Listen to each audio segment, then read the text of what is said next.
Over the last few weeks, Shane Dawson has been deep diving into the mind of Jake Paul. It's an 8-part series in which Shane Dawson is trying to slowly peel the petals away from a flower and understanding what is a sociopath, what kind of traits does a sociopath show, how could this be connected to Jake Paul, how Jake Paul reacts to certain situations, and maybe the catalyst behind those behaviours. In the last few episodes, released in the last couple of weeks, Shane's basically gone through 30-40 minutes per episode, highlighting this is how he wants to approach it, this is how it was initially conceived. Like, it seems that the initial project was going to be Sociopaths of YouTube, and then he mentioned Jake Paul on Twitter, and that seems to have hooked in Jake and pivoted the angle that this kind of documentary was going to take. The underlying question being asked by the Mind of Jake Paul series is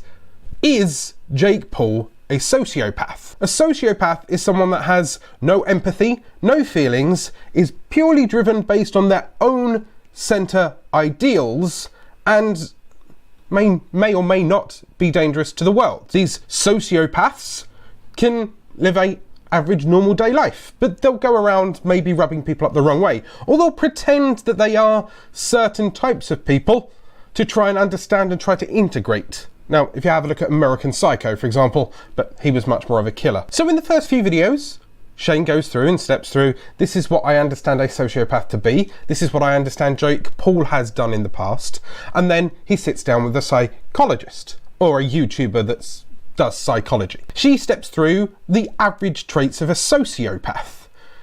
Once again, dissociated disorder, antisocial behaviour, the ability for them to put themselves in dangerous situations without caring, or anybody else in dangerous situations without caring. Now, this part once again refers to Jake Paul, and you have cut-ins, and you understand that Shane's trying to investigate the idea of Jake Paul being a sociopath, but then they touch upon the fact that maybe Jake's not as bad, and then you have a look at Logan who makes mistakes or doesn't think of the feelings of others when he makes errors. For example, at the start of this year when he wandered into a Japanese suicide forest. In one of the episodes it leans more towards the fact that Logan's the likeable family member and Jake just seems antisocial, whilst Logan seems to have more of the sociopath traits.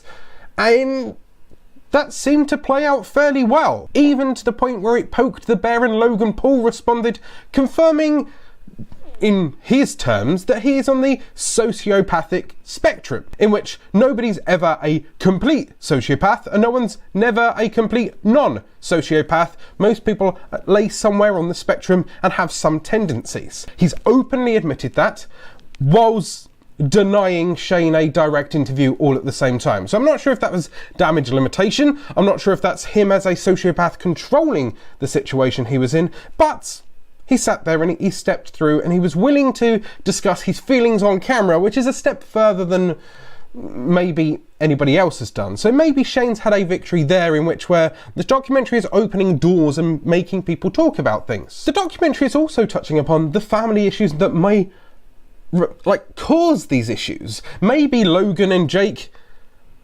are a bit cut off, are emotionally stunted because family issues, where the father may be a little bit too helicopter parenting, a little bit too aggressive, maybe sees that his sons have a lot of potential and wish to push them hard forward, or maybe he is just an asshole that is seeing the potential of his children and manipulating that situation for his own personal gain, his own vlogging, his own personal greed. And on his mum's side, his mum seems completely oblivious to the idea, but seems to have been told, why don't you blog, it will make you money, and then you don't really have to have a real job because you can live off your sons. Which on the flip side, if you are those sons, you're looking at the situation, realising that you are your parents' cash cow, and maybe you start to wonder, you know, is that actually love, or is it just money? The competitive nature of this family that is highlighted in this documentary, that is only continuing to unravel as we speak, really makes you empathise with Jake and Logan to an extent, but that was also touched upon previously with the psychotherapist, highlighting that That's what sociopaths do. They tell you a story that makes you feel sorry for them. So is this them ironically manipulating a documentary that tries to highlight whether or not they are manipulating a documentary and their fans? Now, I can't help but feel that these two juggernauts of YouTubers are hurtling towards what I call the Disney curse, or the social media curse that we all live in. Social media can be a very, very fickle beast, a very fickle media mistress that can love or destroy you. You have a look in the last few years, at the point that Michael Jackson wasn't creating media, the media went after him. Now, I'm not saying that Michael Jackson was or wasn't innocent of the things that he may have been accused of, but back then, the media loves the idea of a rising star falling from grace. You have a look at Britney Spears, you have a look at Christina Aguilera, you have a look at Miley Cyrus. The media will pump them up full of hot air and then they'll just let them go. But when they are let go, they don't control their descent very well. Now have a look at Jake and Logan Paul. Logan did very, very well at Disney. Jake followed suit. So they are Disney people. They are possibly struck with the Disney curse, in which everyone loves this sweet, innocent, clean image. And then the mirror shatters and they're not as pretty as they used to be. They're ugly inside. And now their ugliness is on YouTube as they grow up. Look at Justin Bieber. He's not a Disney boy. He's a social media construct, in which, once again, they pumped him full of a lot of hot air, and then when he hit his early 20s, he didn't know what to do with his money and fame, because in your early 20s, you don't. You're still forming boundaries in your head. You're still forming yourself. I know personally myself, I didn't find Alan until I was mid-20s, when I learned not to give a fuck, or I learnt that other people's opinions aren't always what you should focus on. But if you're 21 and all of everybody else's opinions is what funds your bills and pays your family and feeds your kids or whatever, maybe that's why they get a bit paranoid. And in this case, Jake and Logan Paul continue to do more and more extreme things to try and keep people hooked, or pander to their much younger audience that they now need to know that those kids' opinions matter a lot to them, because that's what buys their merch. Now I want to end this on a fairly open note.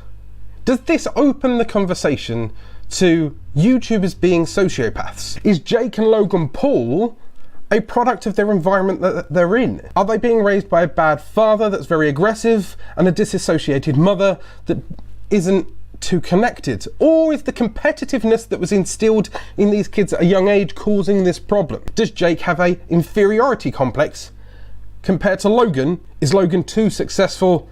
Or is Logan the sociopath in which he then tries to put on this wonderful mask where he's the good brother and poor Jake isn't good at hiding his mistakes as well as Logan? I'd love to know your opinion on this, so please leave a comment down below. Are you watching the Shane Dawson Mind of Jake Paul experience? I've put his playlist up here. I'm quite curious. Tell me what you think about it, and hit subscribe for more regular YouTube tricks and tip tutorials or deep dives into YouTube relevant topics. Go out there, start creating.